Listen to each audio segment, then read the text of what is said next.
Welcome to Nieuw Rechts, or for our English speakers, New Right. My name is Daniel de Liever, and today we're going to talk about birth rates, being childless by choice, and family policy. For this important topic, I have the pleasure today to talk to Ashley Frawley. Thank you for being here. Thanks so much for having me. And for those who don't know you, let me just start with a brief introduction. You're like a sociologist. You also wrote some books, including, and I hope I will say it correctly, like Semiotics of Happiness, Rhetorical Begging of a Public Problem, and Significant Emotions, Rhetoric, and Social Problems in a Vulnerable Age. Yeah, pretty close. The first one is Rhetorical Beginnings of a Public Problem. Yes. Tracing the start of the whole quote-unquote happiness movement. Very, very good addition. And you specialize in social problems and policy, how to resolve them around individuals, families, and emotions. And you are known as a defender of family autonomy. So, of course, the family and birth rates and everything that revolves around it is increasingly becoming more of a topic in both on national levels and European levels. And just to set the scene a little bit, for the first time since 1960, the European birth rates have now fallen below 4 million. And it's like one of the lowest fertility rates in the world, which averages out to 1.46, which is a lot, of course, below the replacement rate that we normally need in a society of 2.1. But let's start with the beginnings for people. Why is actually like a low birth rate? Why is that alarming for Europe? So why would people actually care about this? So it's actually really difficult to understand, first of all, whether or not a low birth rate is actually a problem, and if it is a problem, what could be causing it. So it's long been taken for granted that as societies moved from sort of agricultural societies to industrial societies to post-industrial societies, you needed fewer and fewer children, right? So sociologists will often talk about how it's just taken for granted that in an agricultural society, you need lots of children because they work. But as you move into industrial and post-industrial societies, children work less and less. And then finally, in our societies, they become expensive playthings, objects of love, and essentially recreational things, costs instead of contributors to costs, or contributors to wages and that sort of thing. However, this is being kind of questioned, and actually more recent studies have shown that the nuclear family has been fairly common throughout history across Europe. It's been the most common form of family. And actually moving into industrial societies, you actually had more multi-generational families living together in some places because, if the parents are going to be working in the factories 18 hours a day, you needed, the grandparents and these sorts of things, the people around. So it's a little bit uncertain whether or not industrialization necessarily leads to a lower birth rate. But that had always been taken for granted. And in fact, part of the reason why people have been so concerned about overpopulation, although it gets this wash of climate change and this kind of thing, is actually because governments have traditionally equated demography, so high population, with military strength. And so they were always very worried about the developing world, because they had high population, but they also had a lot of resources. So, during the oil crises and things like that, there was this fear, these populations could hold developed nations to ransom. And so they would go and have all these programs, around birth control and female empowerment and this sort of thing. But the real reason was because they wanted to lower the populations in there because they were worried about global security. So they had taken it for granted that if you liberalize economies and there would be you'd have a corresponding shift in values. So if you're not on a farm anymore and you're going to work 9 to 5, you will go through the same shift that was gone through elsewhere, they thought, and you would have fewer and fewer children. And who's they in this situation? Governments in developing world, in the developed world. So it could be, if it is the case that they are right, it could be that just as we move into post-industrial societies, we need fewer and fewer children. In that case, it may not be a problem. And there are some people who argue that it is not a problem. So this idea of, oh, if we don't have enough people to sustain our, pension system, or we don't have enough people to sustain older people. Well, the thing is, it's not that one day you have enough people and the next day you have tons and tons of older people. You move into this slowly. And as you do that, you begin to develop solutions to problems. In addition, societies get richer. This is Phil Mullen's argument. And we're able to sustain more people over time if we are more efficient. So fewer people are able to produce more. And so it's not necessarily that there's this old people time bomb. And if we don't produce enough children, it's going to go off. So those are all the arguments that say it's not actually a problem. But I do think it's a problem. And it's a problem because if you look at surveys and you look at studies of people, the number one thing that people say is most important to them and gives their life meaning is their family. Two, the other thing that people say is that they want to have children and they're not able to have as many children as they would like. And that's a problem. And three, people without children are not doing it because they've gone on birth strike to save the climate, or they've joined the South Korean 4B movement, or they've sworn off men and they're shaving their heads. They were not able to for whatever reason, and they regret it. So there is a problem when people are not able to have the things that they want, which is family. And I think what's happened is a lot of people on the left see this trend toward fewer and fewer children, see the fact that women are not having as many children as they were, and they go, oh, this is great. What a win for feminism. But if you actually talk to people, they're not saying, oh, I've made a win for feminism. They're saying, I have missed out on something really important and meaningful in life. Vergeet de NOS en de NPO. Het is tijd voor Nieuw Rechts. De nieuwswebsite voor rechtsdenkend Nederland. It's really interesting that you say this because, for example, in the Netherlands, we see more and more in the media that people actually make the opposite claim. They say, people are, and we're going to talk about it a little bit more else in depth, but childless by choice, people say, people don't regret this. People are just happy that they don't have to take care of these other people. How would you respond to these claims that actually, according to them, studies actually show that people don't get just meaning out of family, and people actually are very happy with choosing to stay childless? Yeah, so in the vast majority, so if we look at the places that have a declining birth rate, it is declining in places where the family is central, very traditional conservative societies, and in very liberal societies. So that tells me that when people talk about childless by choice, and there are all sorts of ways of giving it a political wash, they are justifying something that was already happening. That for whatever reason, it's become very, very difficult to have and sustain families. And after that has happened, people have developed all of these political justifications like, oh, this is what I wanted all along. But I think that part of the reason why people are not wanting to have children is because for a variety of reasons, it's become a lot more difficult to have children. It's become more difficult in the sense that to both parents working has become a prerequisite for a family. That's just taken for granted. Any kind of family supports have disappeared to push women into work, regardless of the quality of the work. And it's become more difficult in terms of our culture and the beliefs about what it actually takes to raise children. And I found that people who are childless by choice have often, I haven't studied this, this is just anecdotal, but it's something that I've noticed, is that they tend to take that for granted. They tend to take this ethos of what we call as sociologists intensive parenting for granted as just the normal, correct way to raise children. So, for example, I recently debated this woman on GB News who had written an article in the Daily Mail about how she had asked her husband, or her and her husband had decided for him to have a vasectomy so that they could not have children. But she had initially asked to be sterilized herself, and the doctors refused. And her reasoning was for the climate, that, oh, the world might not exist in 100 years. How dare you bring children into it? But it was interesting because she said, well, I believe the right people should be having children.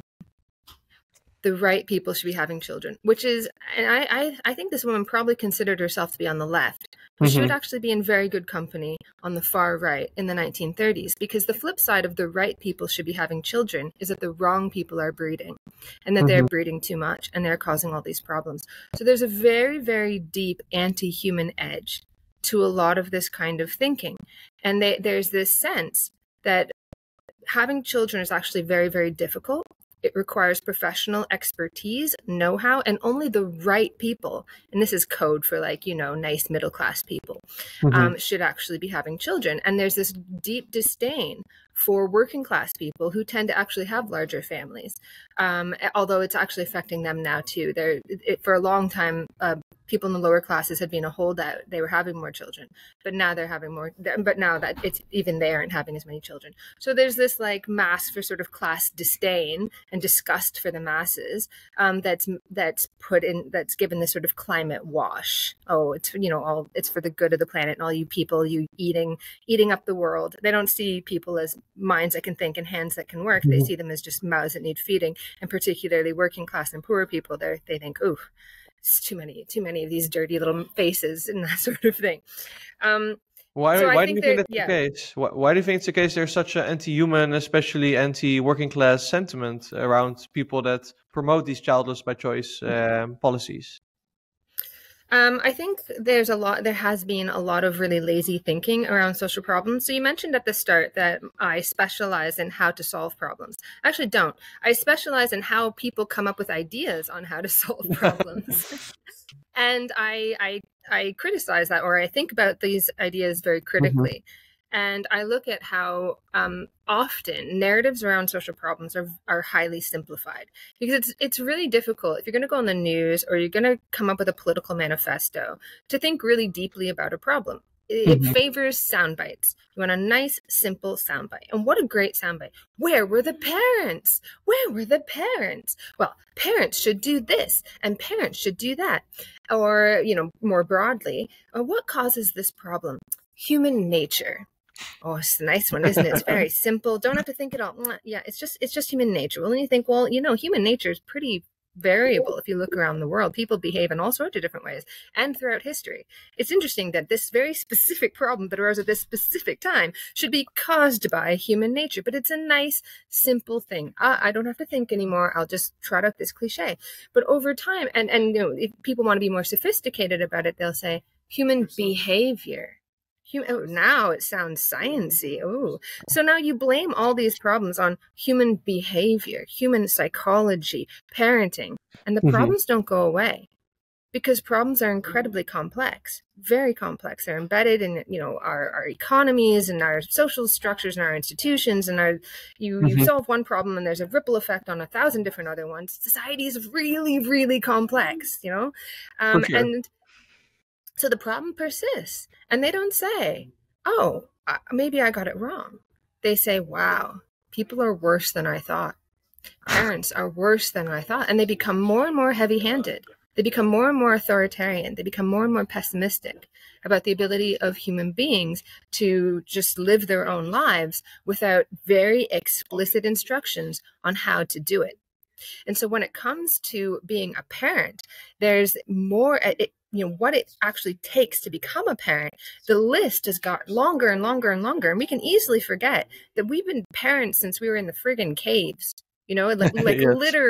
literally, it is the most human possible thing. Mothers used to be the source of information about how to be a parent. Now they are the objects of it. And the assumption is that they're doing it wrong. And so, again, as these problems persist, people say, oh, wow, mothers are terrible. And then, if you look at sort of European Union discussions, they don't even talk about parents anymore. They definitely don't talk about mothers, but they don't even talk about parents. So it's they talk about formal caregivers and informal caregivers. So the parents are informal caregivers. And the implication is that the formal caregiver is the one that has the expertise, is the one that actually knows what it's doing. Then you have these people, God only knows. It's like the informal market is a euphemism for the black market. So informal caregivers, it's like, ooh, we don't even know what these people are up to. And so it's like that is actually something you don't want. You don't want these informal caregivers having, having so much control and autonomy over such an important aspect of life as raising children. So increasingly institutions try to step in. But I think when it comes to people who decide not to have children, I have found they really take that for granted. I've written a few articles where gone through sort of reviewing some of the literature and some of the quotes from these people, and they're saying things like, I think the only reason to have children is if you will be a phenomenal parent. What do they mean by that? They mean expert-led. They mean that you will be an intensive parent. So this ideal of intensive parenting, that you should be 100% dedicated to the task of raising children. And there's just, but also remember, it's a prerequisite that both parents work. So you must also be 100% dedicated to being a worker. And people are just like, I can't do that. So you pick one or the other. Very interesting point. And you said in the beginning that family is one of the most reliable sources of meaning for people. So what are people actually missing out on? What kind of meaning should we think about when we talk about the meaning of having children? So I think throughout most of human history, people didn't live for themselves. They didn't live as though they had one life to live. Christopher Lasch says, he's quoting someone else, but in The Culture of Narcissism, he says, people lived as though they were living their parents' lives and their children's lives. People lived they had a sense that they belonged to something beyond themselves. The continuity of society.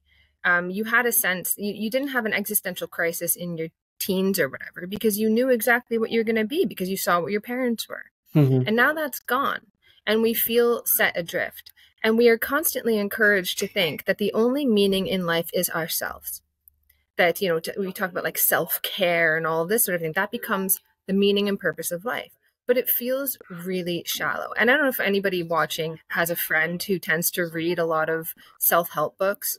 But do you ever find this person is always onto something new? And there's just never enough self-help for them? Because you're having yourself as an anchor for meaning is incredibly shallow. If you're always thinking about your own feelings, you will definitely find a problem, because you'll be thinking, oh, why am I sad? And why am I, that made me this and that made me. Too much focus on the self will make you utterly neurotic. Yes. And if you think about something beyond yourself, if you are engaged in a project beyond yourself, you forget yourself. And it doesn't mean that you're happy all the time, but it means you don't really mind discomfort because you're going somewhere. And you're going somewhere meaningful. And for a lot of people throughout history, it was their family. That was where they were going. And during the Enlightenment, people used to say, I can't remember exactly who it was, but they would say, my afterlife is in society. My afterlife is in society. As human beings, we do have an afterlife, and we are utterly unique in this, because we live on in society.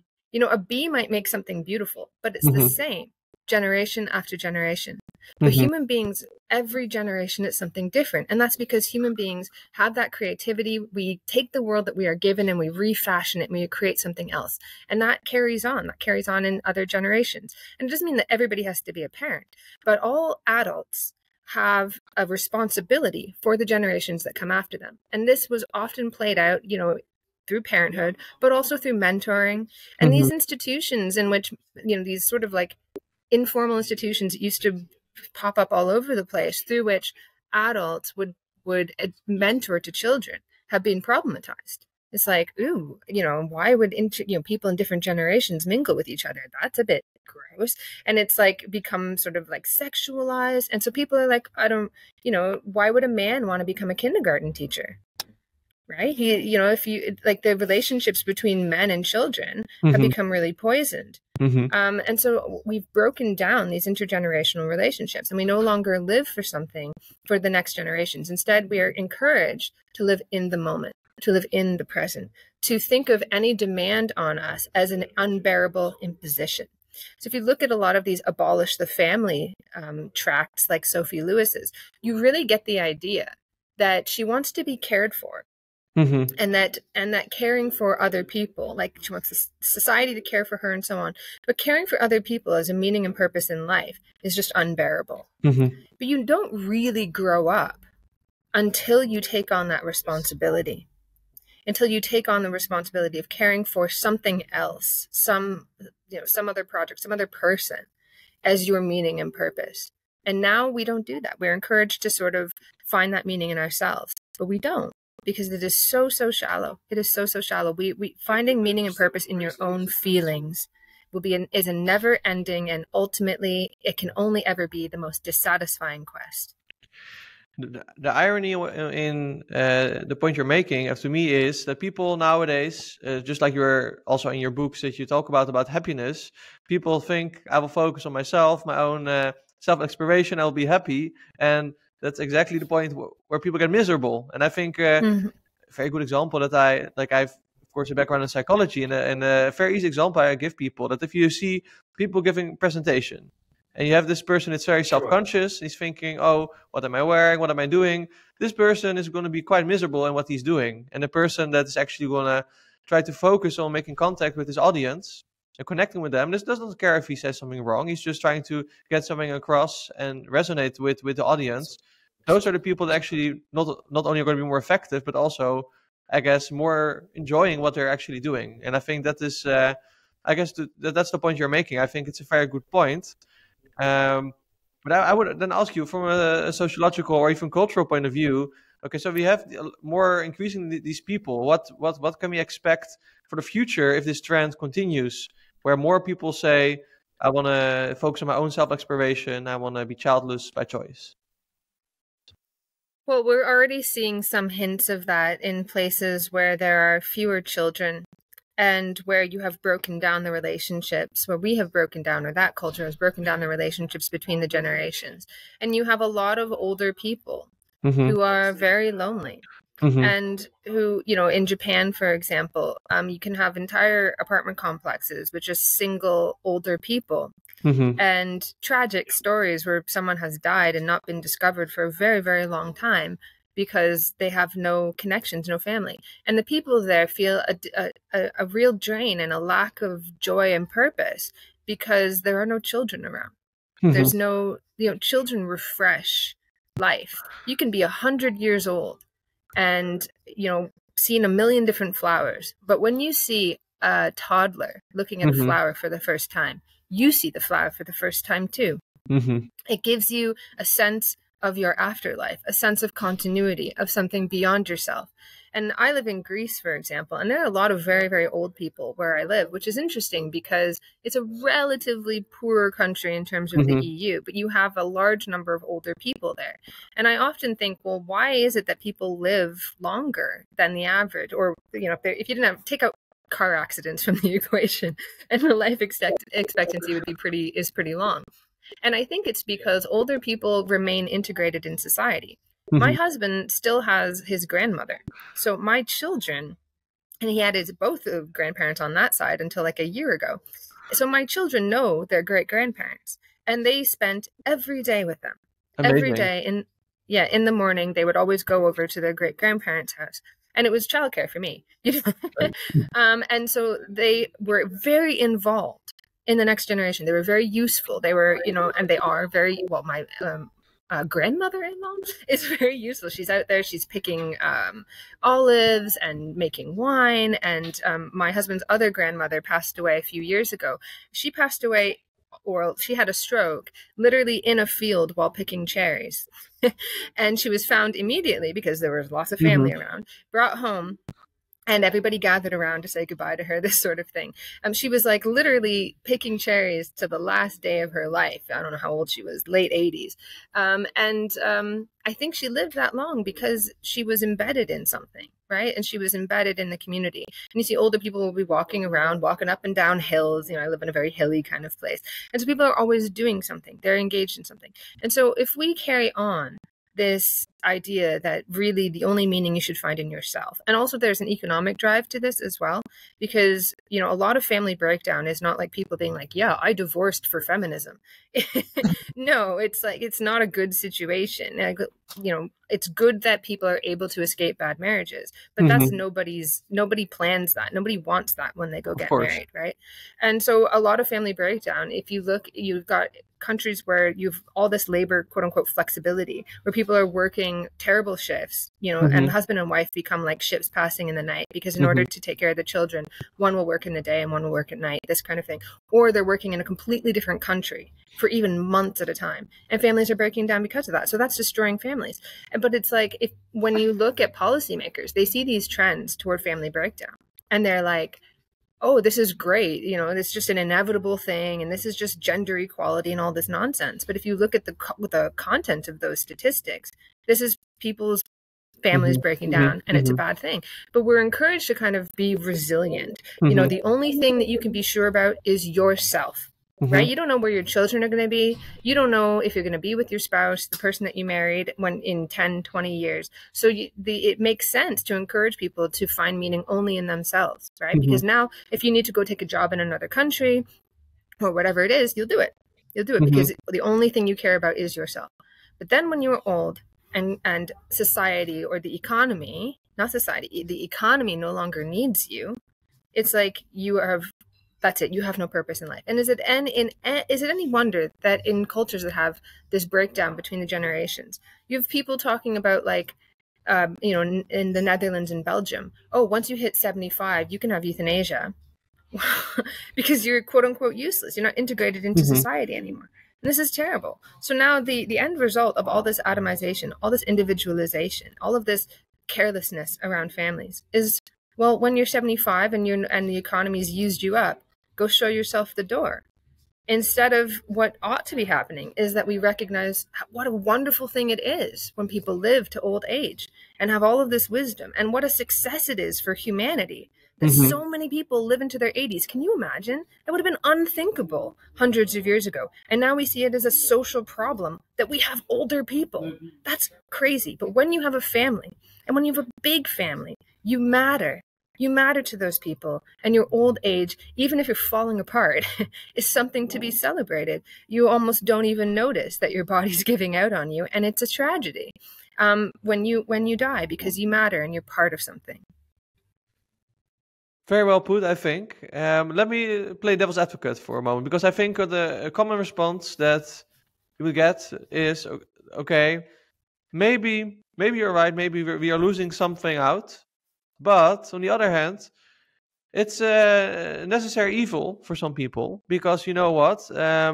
If you would look at like how to raise a family, and you look at, for example, the crucial relationship between mothers and their children, then like you said yourself, nowadays it's just the norm that both parents work full time. But I guess people have been raised, especially women, with this idea that if you don't work full time, then you're less useful in society, you have less of a status. So what would you say to women who might oppose to what you just said, and say, if I will be seen as less than equal to a man, I will have less economic freedom, etc. if we boil it down to more focus on the family instead of on the career, for example, of women? I don't think women are lying when they say that. I don't think that people are simply mistaken when they say that they have to work in order to raise a family. Now, it is true that it is hard. Like if you want to have children when you're very young, you don't need a big house and that sort of thing. You don't need a lot to raise kids. Okay. But it does make it more difficult, and you kind of stuck between a rock and a hard place, because if you have your children young, you can have a bigger family. You can have, you will usually have a bigger family if you start young. But then if you struggle to pay for them, because you need two parents now in order to be able to pay rent, this sort of thing. And then you fall into poverty. People say, well, you had your children young. It's your fault, isn't it? Okay, so then I won't do that. I will wait until I am set in my career. Okay, so that usually means mid-30s. Now I can only have one child, or maybe I can't have children at all. Well, you wanted to have it all, didn't you? It's your fault. Well, what the heck are we supposed to do here? Okay, so I think it's not that you're raised with the idea that you will be less equal. You will really actually struggle. It will be very difficult for you if you do make a commitment to family. So what happened was, women were constantly told, you have choices. And what that really meant was that you have to work. You have to work. And it doesn't matter the quality of the work, because what's happening is we have the quality of the jobs and the quality of the work has deteriorated. But a main source of economic growth is pushing people into those crappy jobs. And so the more that you make it impossible for people to survive, the more the more you push particularly women to take up those jobs, because they will have children and they will have to work shifts around around the childcare. So they told women, you have choice, you have choice. And when women said, okay, well, I'd like to take care of my family, they went, no, you don't have that choice. You don't have that choice.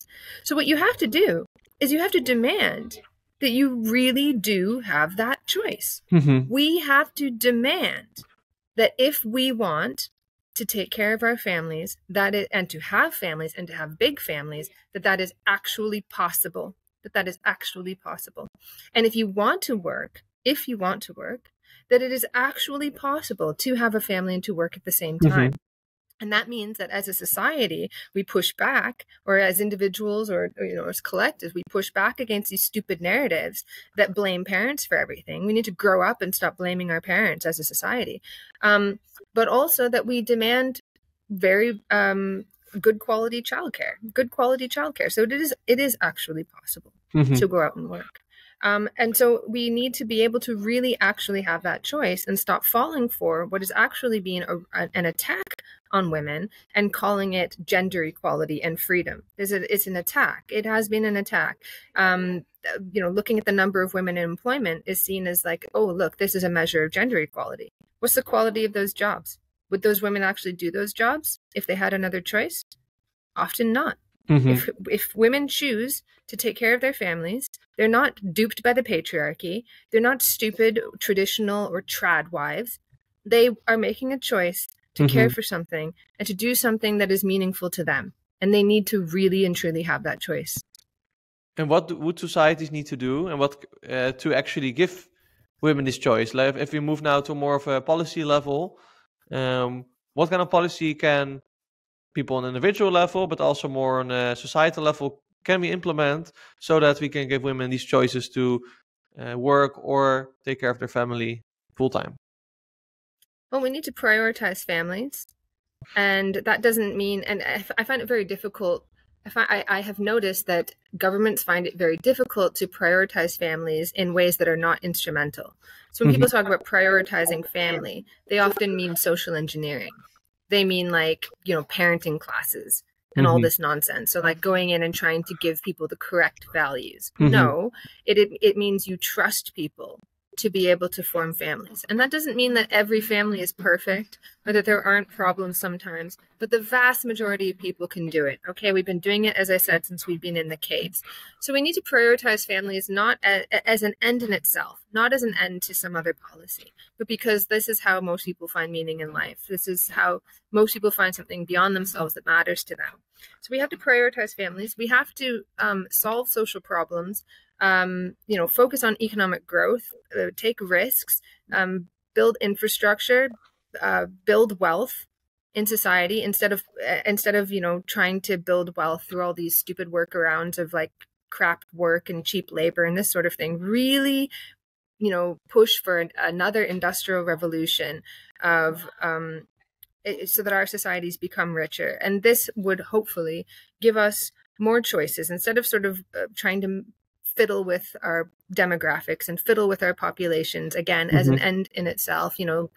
Another area is immigration. So that's been a huge area of economic growth because they think immigrants will take these crappy jobs and these cheap will take up this cheap labor.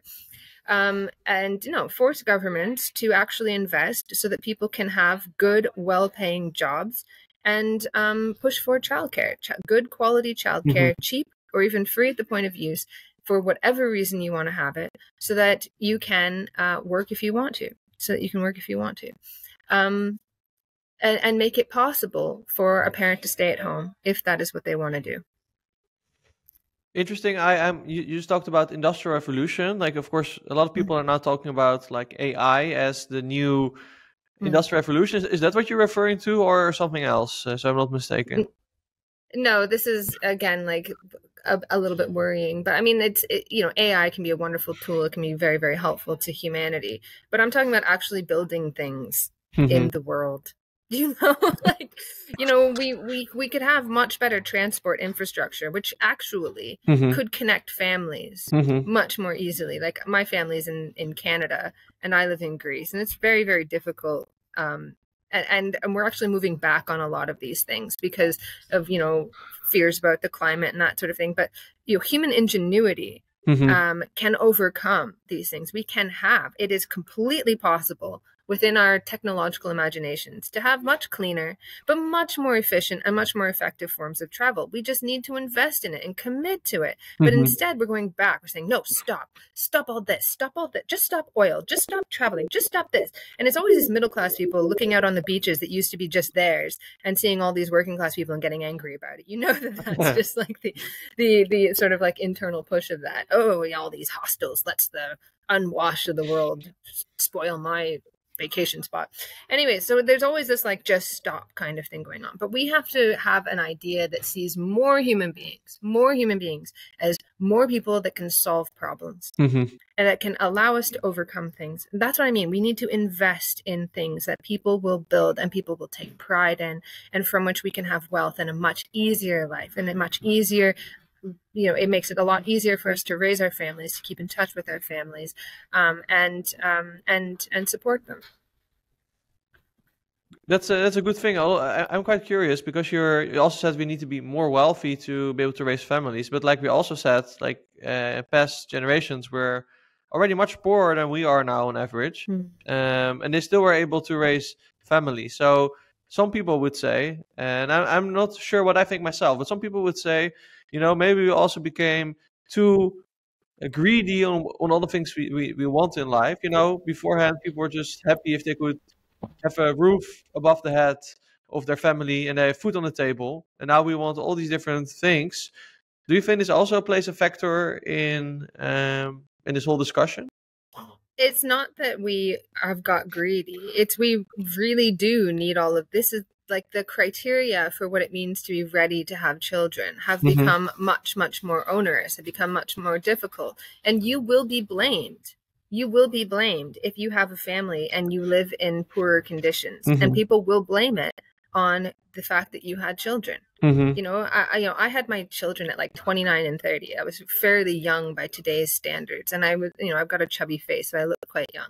And I would get, people call me like a young mother. And I would get kind of looks, and friends of mine who had their children in their early 20s, which used to be quite normal and was actually probably ideal, would get dirty looks. People would grumble about teenage moms and this sort of thing. So the age at which a woman has her children, where she is in life, becomes like this scapegoat for all these problems. And you are really maligned, and it becomes really, really difficult. And if you are unable to pay rent, we have like housing issues, we're not building more houses, this sort of thing, it does become very, very difficult. And nobody wants to be raising a family when you're not sure if you're going to be able to pay the rent next month. That's quite serious. You need to really be certain. So it's not just that we are greedy. It's just that what the criteria for having children, I think it is too much. It is too much. Like it's become, the expectations on parents have gone through the roof, and it's unreasonable.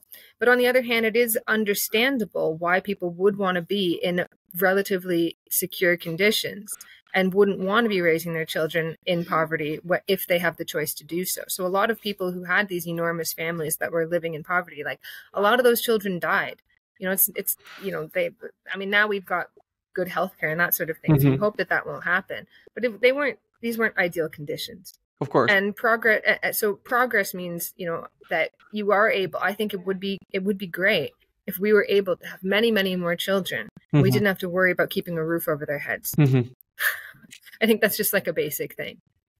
Of course. And are you hopeful that, like, with these declining birth rates that we see, not only in the West, of course, also in Asian countries like South Korea and Japan, but also even China at this point. But are you hopeful that we can actually turn it around? Are you seeing things that make you hopeful that we can go into a different direction? I mean, we can turn it around in the sense that I know that it is possible. It is within the possibility of what humans can do. I am not optimistic that we actually will. I'm not optimistic because I feel like I'm fighting a losing battle when I try to tell people that you don't need to be an intensive parent, that parenting is not the cause of all the world's problems. I find that a very difficult argument to make. Across the political spectrum, people tend to blame parents for social problems. And in that climate, you're going to be very careful. Like this even affects me. I have 2 children. I'd love to have more children. But I worry, like, will will I be responsible if they are not able to flourish in life Mm-hmm. because I wasn't able to give each and every one of them attention and resources, particularly if you have a really competitive, like, part of it is that parenting has become another job. It's like key performance indicators, and like you got to be on the floor reading with them and the puzzles, and don't you dare give them a screen, and it's extremely intense. So even I didn't have the number of children that I wanted to have because I was worried that if you have that many children, they're not allowed to play outside anymore because stranger danger and all that sort of thing. You're going to put them in front of screens. It's just going to happen. Yes. Particularly if you have a lot of children. And then you will worry, like, oh my God, have I messed up my children? And society will say, oh my God, you have messed up your children. So you're going to have fewer children. So that's very, very difficult. That's a difficult thing. And it's a society-wide kind of issue that we have to, understand that social problems are very, very complex and stop scapegoating families. And I don't really see that happening. I also see that there is sort of, we have deep economic problems, and governments have resigned themselves to sort of tinkering with tax codes. There isn't really like a huge push. And you have like environmental lobbies also that mitigate against this. But there isn't really a huge push to build and to do great things in society. It's sort of like to do great things is to keep your hands off the world. And that doesn't bode well either for increasing the progress of humans and seeing humanity as a good thing, right? You just will, if you don't see human beings as hands that work and build and create, you see them as mindless consumers, then more of them is never going to be seen as a good thing. That's a good point. I share your worries. As a person, I guess, for myself, I'm quite optimistic. Not, I guess, against... I agree that it will not come from nothing, but I do see some indication also politically there people are starting to turn it around. We still have to do the work, but I understand that's a difficult battle. What can people do to maybe support your work, or where can they find your work if they want to follow you?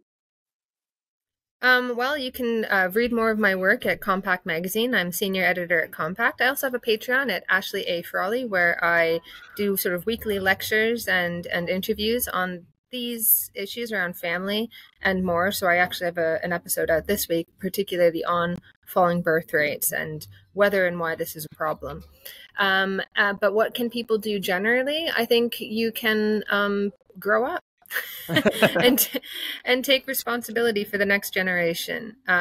Throw yourself into a project beyond yourself, not because it will make you happy, but because it will make your life meaningful. And family is one of those things, one of those opportunities that you might be, that I would encourage you to choose, because it can be wonderful.